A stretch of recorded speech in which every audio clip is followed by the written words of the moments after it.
السلام عليكم ورحمة الله وبركاته. أهلا وسهلا بيكم في قناة موزي وموري كروشيه. إن شاء الله في حلقة النهاردة هنشتغل مع بعض شنطة جميلة جدا بطريقة سهلة وبسيطة. إن شاء الله تنفذوها معايا بكل سهولة. أتمنى ربنا يوفقني والفيديو النهاردة يعجبكم وتستفادوا منه. لو عجبكم الفيديو اعملوا له لايك وشير، واكتبوا لي في التعليقات رأيكم إيه في الشنطة وبتشاهدوني من أي بلد. ولو لسه أول مرة بتشوفوني وحابين تتابعوني يسعدني اشتراككم في القناة، فاشتركوا وفعلوا الجرس على الكل عشان يوصلكوا إشعار بأي فيديو جديد أنا بعمله. ويلا بينا على طول نروح على الشرح ونشوف هنشتغل ازاي.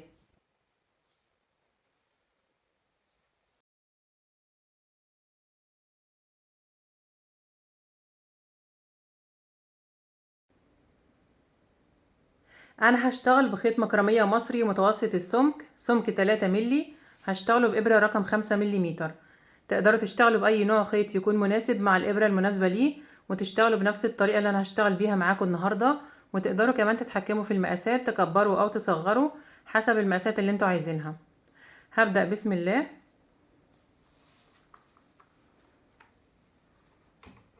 بسيب جزء من الخيط بمقاس سلسلة البداية اللي انا هشتغلها. انا هسيب حوالي 30 سنتي او 35 سنتي، وبعمل عقدة البداية وهشتغل 45 سلسلة وهنشوف مقاسهم كام سنتي.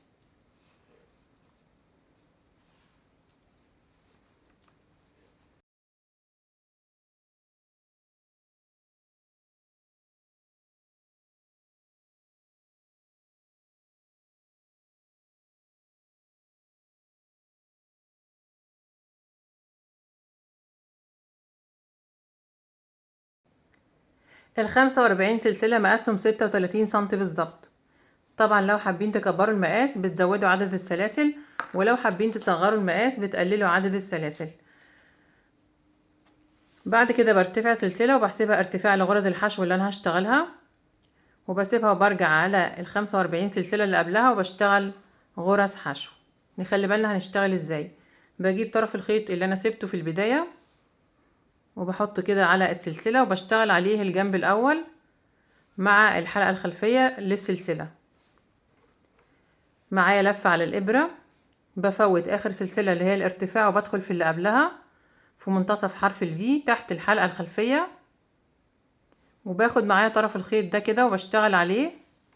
بسحب الخيط، اصبح معايا حلقتين على الابرة. بسحب الخيط وبطلع من الحلقتين. دي طريقة غرزة الحشو. بحط علامة في اول غرزة عشان اعرف بداية السطر ونهايته، لان هشتغل بشكل حلزوني داير ما يدور من غير ما اقفل بمنزلقة.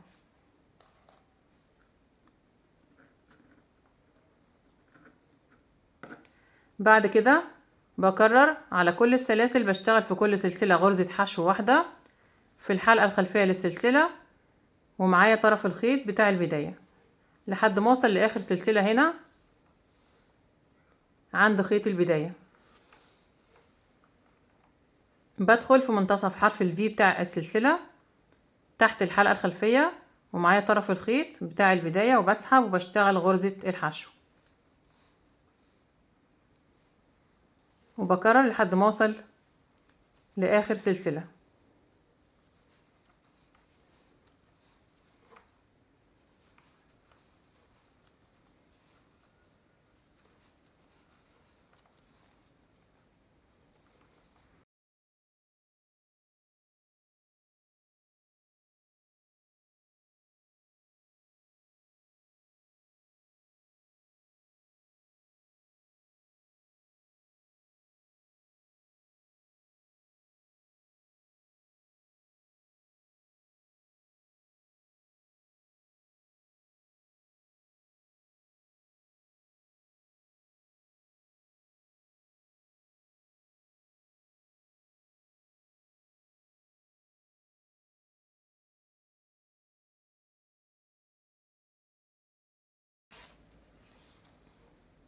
وصلت اخر سلسلة بشتغل فيها 3 غرز حشو مع بعض.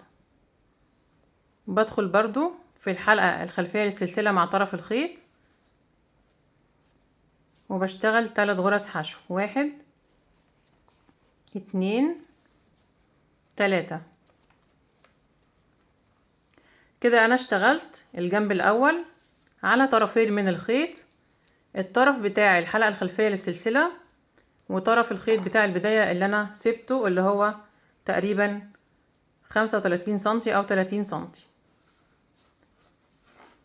بقى الشكل زي ما انتم شايفين، بقص الجزء الزيادة ده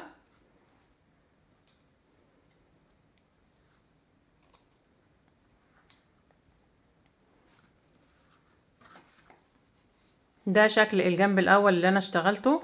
بعد كده بلف الشغل وهبدأ اشتغل الجنب التاني. بشتغل برضو على طرفين من الخيط اللي هما الحلقتين بتوع سلسلة البداية اللي انا سبتهم، الحلقة الامامية وحلقة ظهر السلسلة، تحت طرفين بس من الخيط. بدخل كده مع كل غرزة في نفس المكان وبشتغل قصادها غرزة حشو.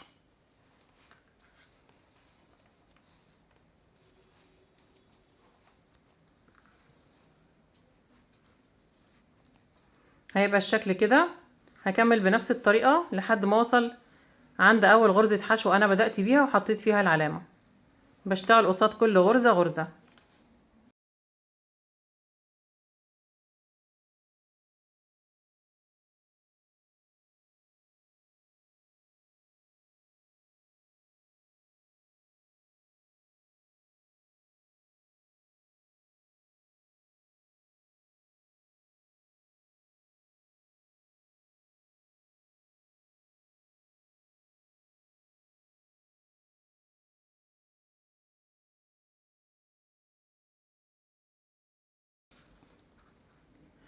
انا كده وصلت اخر السطر الاول عند اول غرزة حشو انا بدأت بيها وحطيت فيها العلامة. بشتغل معاها في نفس المكان كمان غرزتين حشو عشان اكملهم 3. 1 2. كده انا اشتغلت في السطر الاول 92 غرزة حشو. بقى الشكل زي ما انتم شايفين.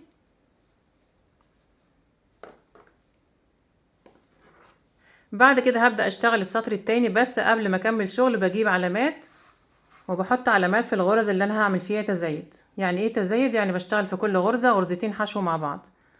هعمل تزايد في ال3 غرز اللي هنا،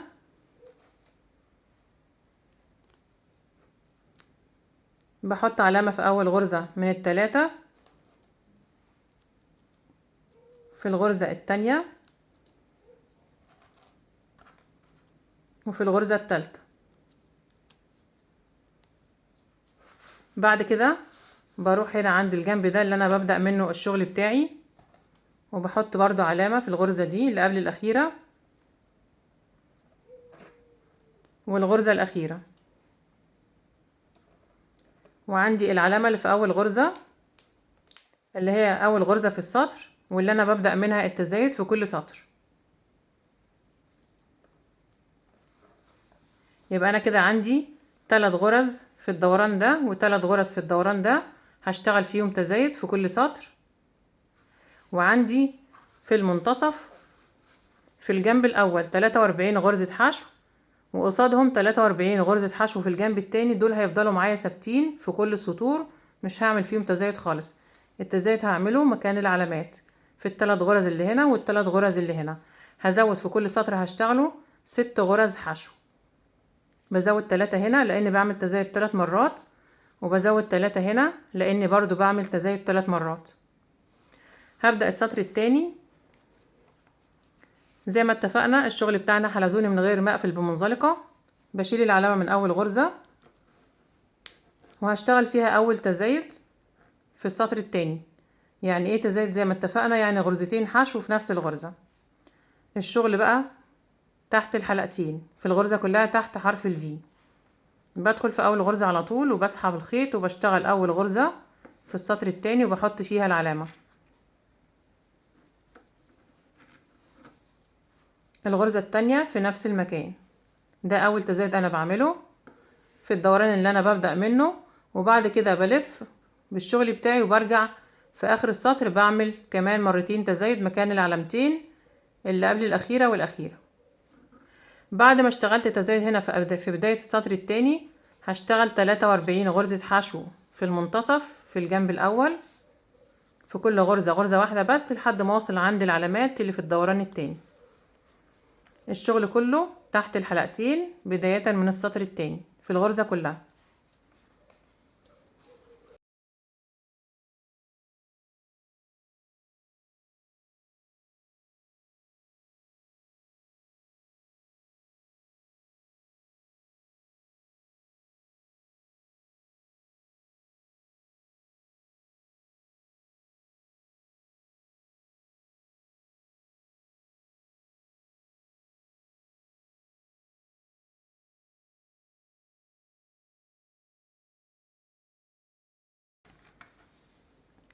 بعد ما اشتغلت 43 غرزة حشو في الجنب الاول، وصلت عند العلامات بشيل كل علامة وبشتغل مكانها تزايد، يعني بشتغل مكان كل علامة غرزتين حشو مع بعض في نفس الغرزة. يعني هشتغل على الثلاث غرز 6 غرز حشو. اول غرزة بشتغل فيها غرزتين، 1 2، وبحط العلامة في الغرزة الاولى من الاتنين.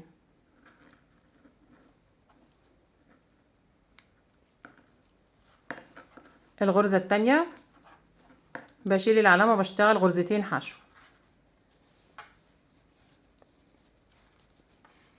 1 2، وبحط العلامة في الغرزة الأولى من الاتنين. الغرزة التالتة بشيل العلامة وبشتغل مكانها غرزتين حشو، 1 2، وبحط العلامة في الغرزة الأولى من الاتنين. كده أنا اشتغلت على الثلاث غرز اللي كانوا معايا في السطر الأول 6 غرز حشو. بعد كده بلف الشغل وبشتغل على الجنب التاني 43 غرزة حشو في المنتصف بين العلامات لحد ما اوصل هنا عند العلامة اللي في الغرزة اللي قبل الأخيرة.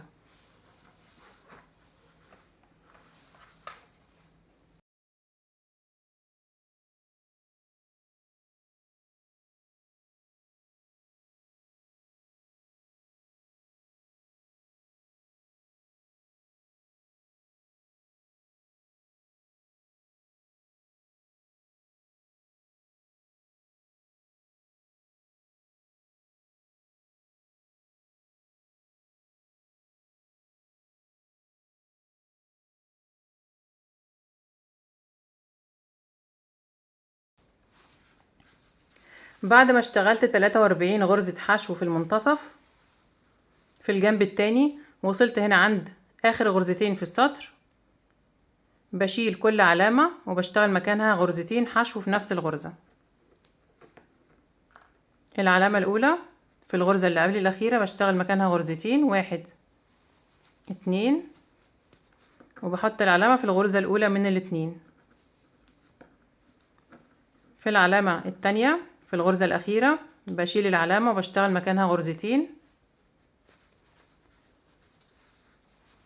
1 2، وبحط العلامة في الغرزة الأولى من الاتنين. كده أنا اشتغلت في السطر التاني 98 غرزة حشو. كان معايا في السطر الأول 92 غرزة، زودت عليهم 6 غرز، 3 في الدوران ده و3 في الدوران ده اللي أنا ببدأ منه. أصبح العدد في السطر التاني 98 غرزة حشو.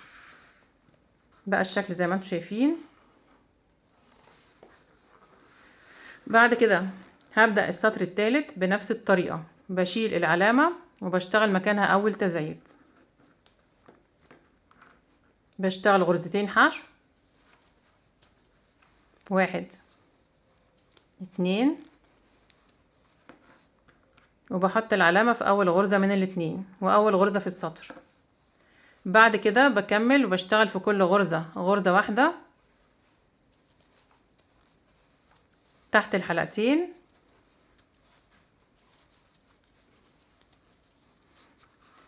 بكمل بشتغل في كل غرزة غرزة واحدة لحد ما اوصل عند العلامة الأولى هنا، ونشوف هنعمل التزايد ازاي.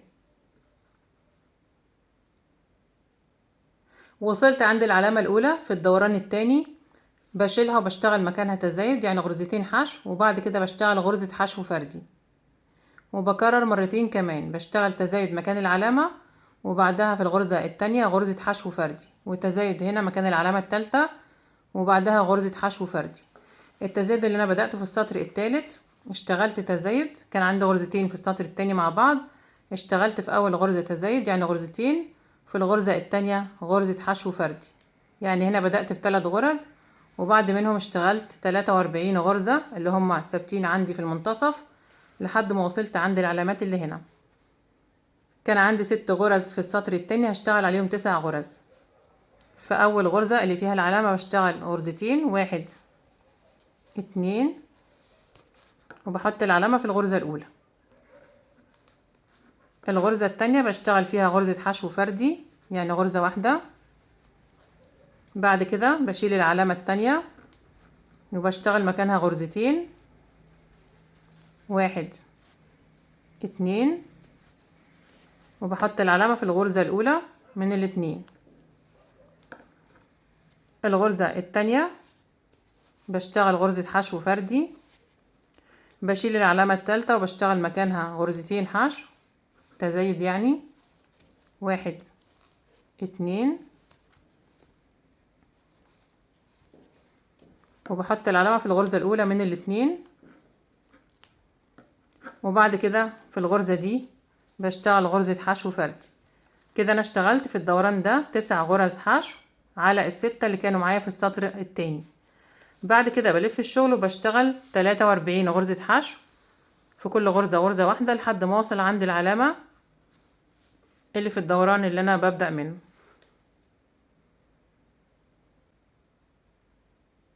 وصلت اخر السطر التالت عند العلامة بشيلها وبشتغل مكانها تزايد، يعني غرزتين حشو في نفس الغرزة، والغرزة اللي بعدها بشتغل حشو فردي وبشيل العلامة الأخيرة وبشتغل مكانها غرزتين حشو في نفس الغرزة، والغرزة الأخيرة بشتغل فيها غرزة حشو فردي.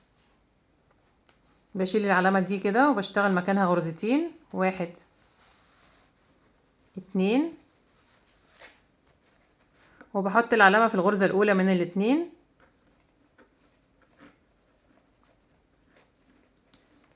الغرزة اللي بعدها بشتغل حشو فردي، يعني غرزة واحدة. العلامة الأخيرة بشيلها وبشتغل مكانها غرزتين حشو في نفس الغرزة، 1 2، وبحط العلامة في الغرزة الأولى من الاتنين.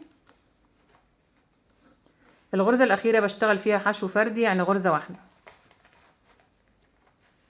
كده أنا اشتغلت في السطر التالت 104 غرزة حشو، زودت 6 غرز عن السطر التاني، 3 في الدوران ده و3 في الدوران اللي أنا ببدأ منه.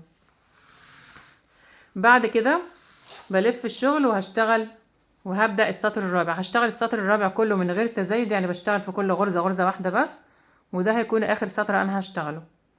بشيل العلامة من الغرزة الأولى وبشتغل مكانها غرزة واحدة وبحط العلامة عشان أعرف بداية السطر ونهايته.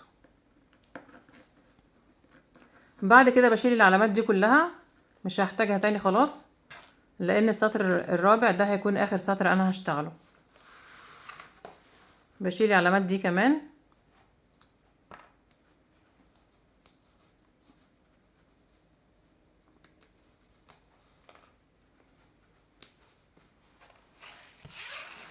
هشتغل في كل غرزة غرزة واحدة بس تحت الحلقتين على السطر كله لحد ما اوصل لاخر السطر الرابع هنا عند العلامة.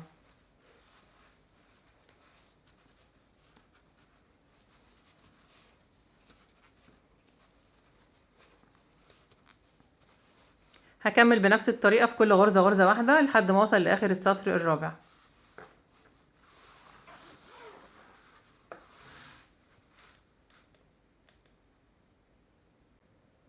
وصلت اخر السطر الرابع عند العلامة، اشتغلت 104 غرزة حشو ونفس العدد اللي كان معايا في السطر الثالث، لان اشتغلت كله من غير تزايد. بقى الشكل زي ما انتم شايفين كده. انا وصلت اخر غرزة في السطر. بعد كده هشتغل 3 غرز حشو عشان اكمل الدوران ده كده. بشتغل هنا غرزة، الغرزة التانية، الغرزة التالتة. انا كده كملت الدوران عشان اظبط شكل الشغل بتاعي. بعد كده هقص الخيط. الخيط خلص معايا، لو ما خلصش معاكم بتقصوه وبسحبه من اخر غرزة من منتصف حرف الفي وبلضمه في ابرة التنظيف.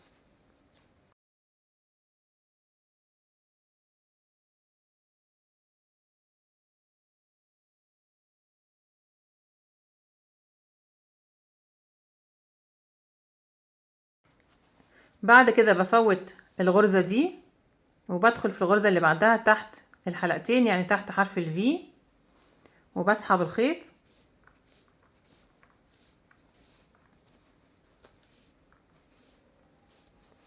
وبرجع تاني لاخر غرزة اللي انا سحبت الخيط منها من منتصف حرف الفي، وبدخل بالابرة في منتصف حرف الفي تحت الحلقة الخلفية مع الحلقة الصغيرة اللي هي خلف غرزة الحشو، الحلقة الصغيرة دي من تحت حلقتين.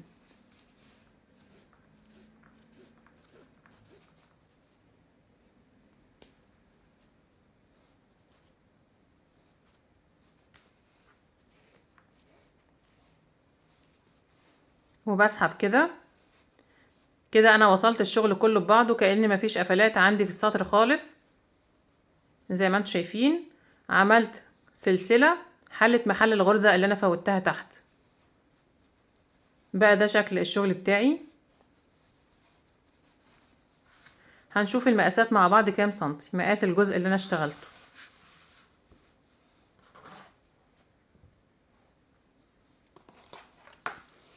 مقاس الطول 44 سنتي بالظبط، ومقاس العرض 8 سنتي بالظبط. كده انا اشتغلت اول قطعة من الشنطة او اول جزء من الشنطة. طبعا لو حابين تكبروا المقاسات، لو حابين تكبروا الطول بتزودوا عدد السلاسل، سلاسل البداية، ولو حابين تكبروا العرض بتزودوا عدد السطور. هتزودوا ازاي عدد السطور؟ بتزودوا بنفس الطريقة في الدوران ده وفي الدوران ده. هنا 3 غرز في كل سطر، وهنا 3 غرز في كل سطر. انا وقفت بالتزايد بتاعي في السطر الثالث، عملت تزايد واحدة حشو فردي، وكررت كمان مرتين تزايد وحشو فردي وتزايد وحشو فردي. لو حابين تزودوا عدد السطور في السطر الرابع هتشتغلوا تزايد 2 حشو فردي وبتكرروا كمان مرتين. في السطر الخامس بتشتغلوا تزايد و3 حشو فردي وبتكرروا كمان مرتين. في السطر السادس بتشتغلوا التزايد و4 حشو فردي وبتكرروا كمان مرتين. بشتغل التزايد 3 مرات في الدوران ده و3 مرات في الدوران الاول اللي انا ببدأ منه. يعني في كل سطر بزود عدد الغرز فردي في كل تزايد، عدد الغرز الفردية في كل تزايد من اللي انا بعملهم. كده انا اشتغلت اول جزء من الشنطة. هشتغل كمان جزئين بنفس الخطوات وبنفس الطريقة بس باللون التاني، ونرجع نقفل الشنطة مع بعض. انا كده اشتغلت الجزئين التانيين باللون التاني بنفس الخطوات وبنفس الطريقة زي ما اتفقنا. اصبح عندي الثلاث اجزاء زي بعض بالظبط، وسبت في كل جزء حوالي متر من الخيط عشان التقفيل، وقفلته بنفس الطريقة. سحبت الخيط بنفس الطريقة. الجنب اللي انا كنت ببدأ منه اللي هو فيه الخيط ده هيبقى الجزء اللي تحت القلاب، والجنب ده كده هيبقى القلاب بتاع الشنطة. نخلي بالنا. هبدأ اشبك الثلاث اجزاء مع بعض. انا محتاجة طرفين بس من الخيط، وعايزة اشبك باللون ده كده. فانا هنضف الجزء ده لان مش محتاجاه، هنضفه تحت الغرز.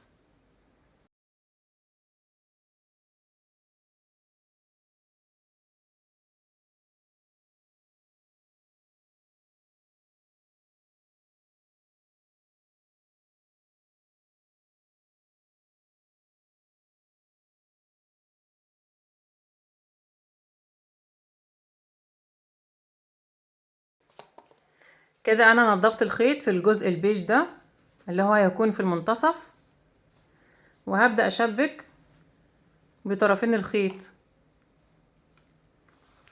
هشبك بالطرف ده كده. نخلي بالنا طرف الخيط ده هشبك بيه القطعتين دول مع بعض من هنا كده، وطرف الخيط ده هشبك بيه الجزء ده كده. انا عندي هنا طرف الخيط الناحية التانية بعديه برضو من تحت الغرز عشان اخليه الجنب ده كده.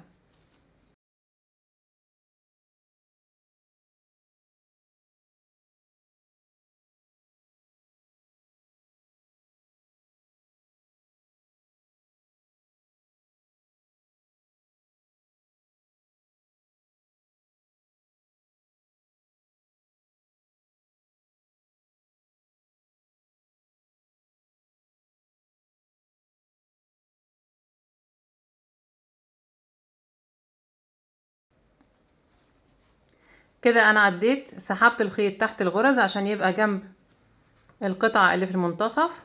هشبك بيها من هنا، وطرف الخيط ده هشبك بيه الجزء ده كده. هشبك ازاي؟ نخلي بالنا هنشبك ازاي. هشبك بإبرة التنظيف طبعا، بقلب كده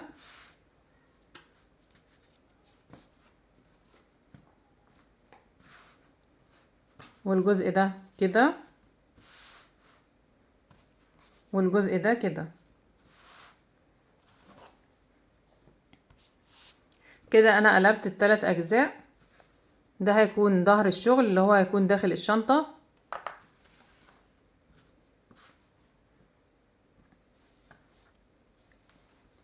هشبك من تحت الحلقات اللي هي خلف غرزة الحشو. عندي غرزة الحشو اللي هي حرف الفي، حرف الفي ده كده غرزة الحشو بتاعت السطر الأخير، السطر رقم 4. ما بشبكش فيها خالص، بشبك في الحلقات الصغيرة اللي هي خلف غرزة الحشو، الحلقات اللي ورا دي طبعا من الجزئين أو من القطعتين، كل حلقتين مع بعض.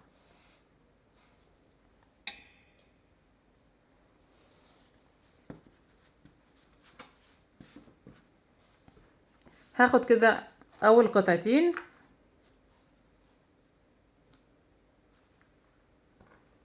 بخلي الجنب ده كده أو الجزء ده على جنب. طبعا بعد الغرز بتاعتي وبظبطها كويس.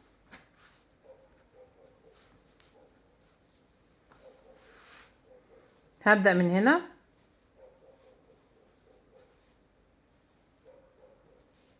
دي الحلقة اللي هي خلف غرزة الحشو، وعندي غرزة الحشو اهي تحت الإبرة، ماليش دعوة بيها خالص، حرف الفي.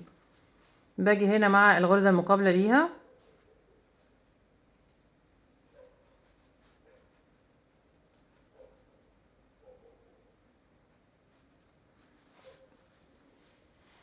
وبسحب الخيط كده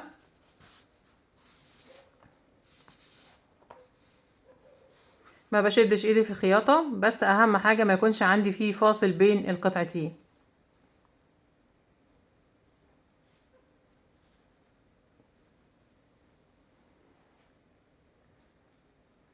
الحلقات الصغيرة دي اللي هي خلف غرزة الحشو اللي انا بشبك فيها، حلقة من هنا وحلقة من هنا.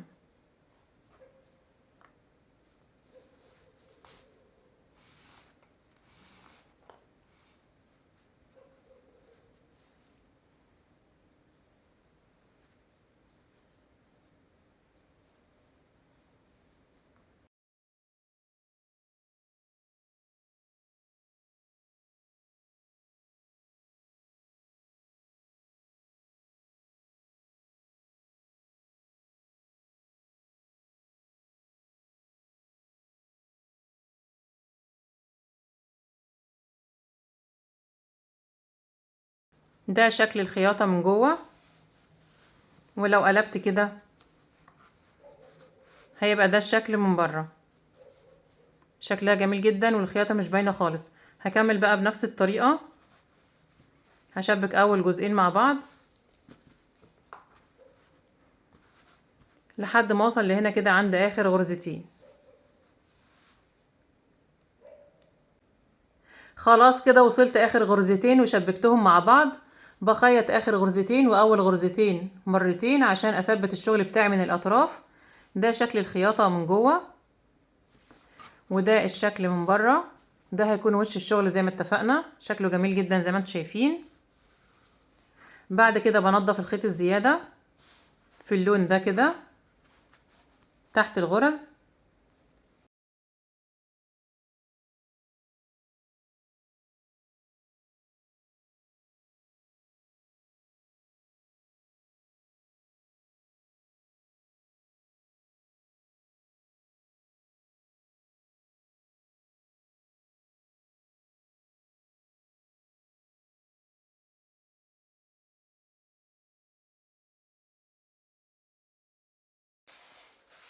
كده انا شبكت اول جزئين مع بعض.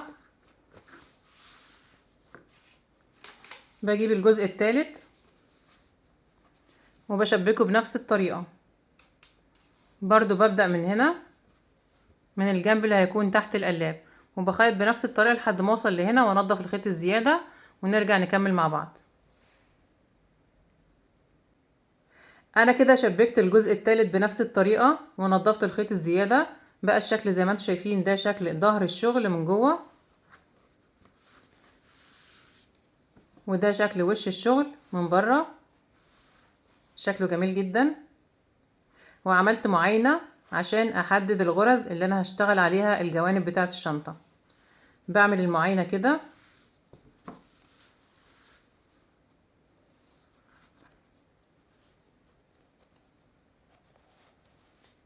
بطبق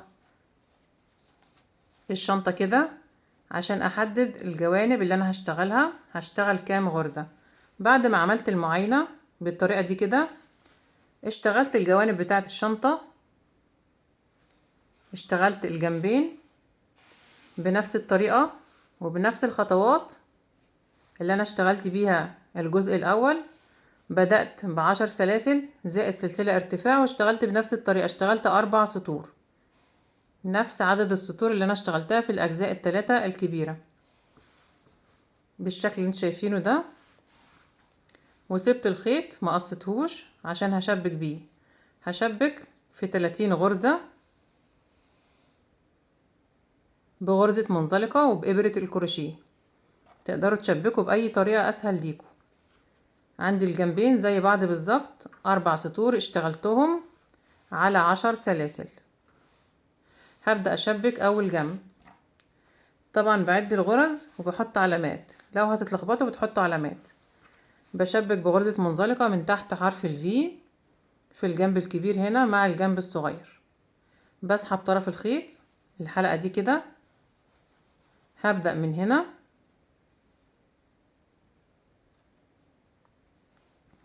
الجنب ده كده اللي احنا سيبنا فيه اطراف الخيوط. هبدأ من الغرزة دي قصاد الخياطة بالظبط تحت الحلقتين، وبسحب الحلقة دي كده.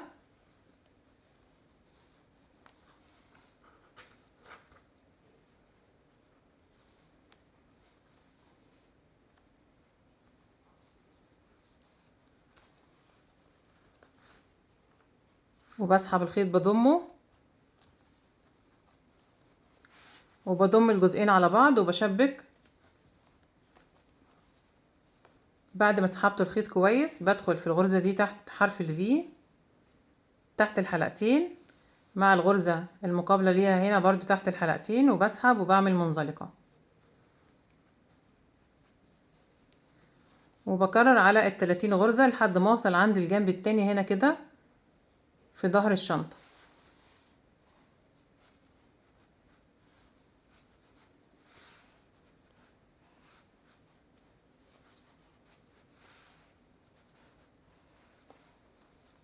طريقة غرزة المنزلقة للناس اللي مش عارفة، بسحب الخيط من تحت الحلقة دي، من تحت حرف الفي هنا وحرف الفي هنا، وبعد كده بسحبه من الحلقة اللي على الإبرة.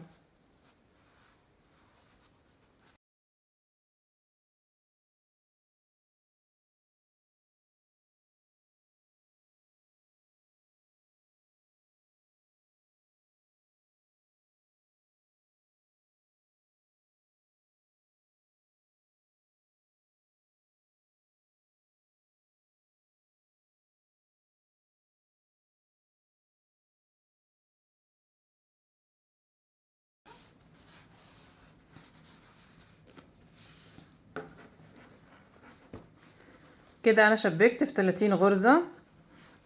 بقى الشكل زي ما انتم شايفين، شكلها جميل جدا. بقص الخيط. قبل ما اقص الخيط طبعا بعد الغرز بتاعتي وبتأكد من العدد بتاعي.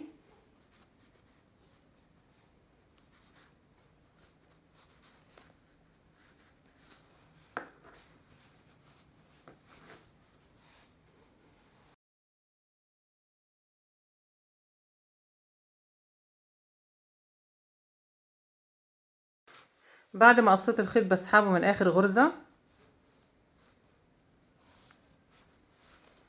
من منتصف حرف الفي، وبلضمه في ابرة التنظيف.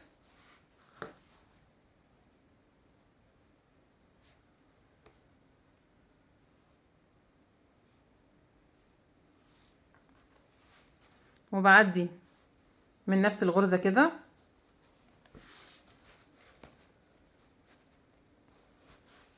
وبنضف الخيط تحت غرز الحشو ومن جوه الشنطة بإبرة التنظيف. كده انا شبكت اول جنب، شكله جميل جدا زي ما انتم شايفين. هشبك الجنب التاني بنفس الطريقة، بس طبعا هبدأ من هنا من الجزء اللي هو في ظهر الشنطة، بعد 30 غرزة وبحط علامة هنا وببدأ التشبيك منها.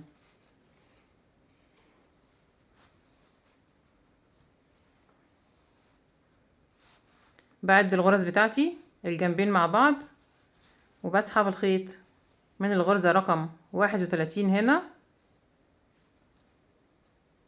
بسحب الحلقة كده اللي على الإبرة،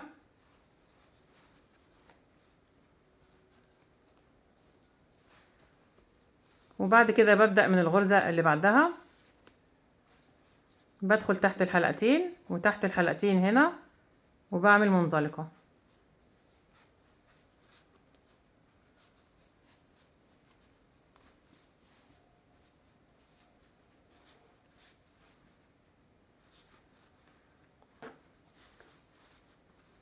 هكمل كده بنفس الطريقة لحد ما اوصل لهنا. عايزة بس اقول لكم مقاس الجنب ده قبل ما اخيطه كام سنتي.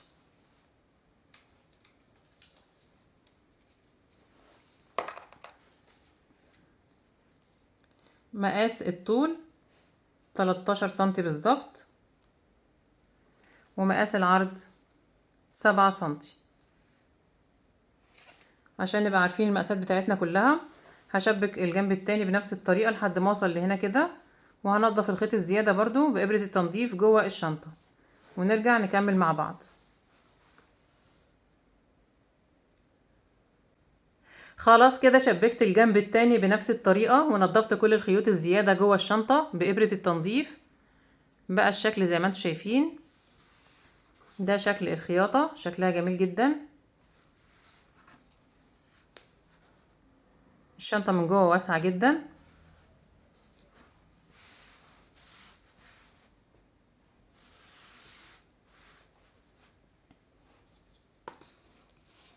مقاس العرض 24 سنتي،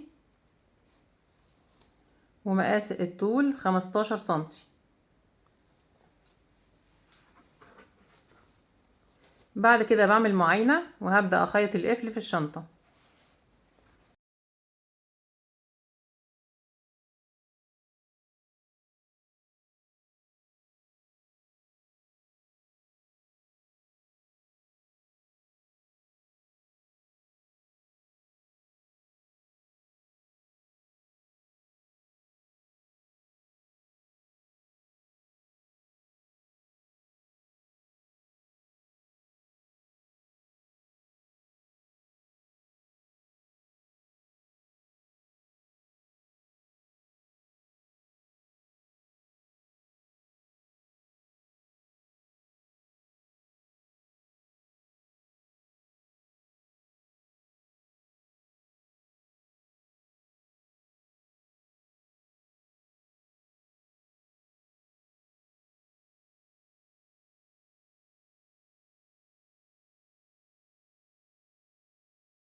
بكده نكون خلصنا الشنطة بتاعتنا وخلصنا حلقة النهاردة.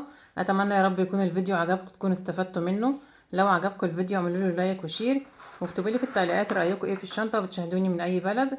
ولو لسه ما اشتركتوش في القناة اشتركوا وفعلوا الجرس على الكل عشان يوصلكوا اشعار باي فيديو جديد انا بعمله. وإن شاء الله نتقابل في فيديو جديد، وشكرا لكم والسلام عليكم ورحمة الله وبركاته.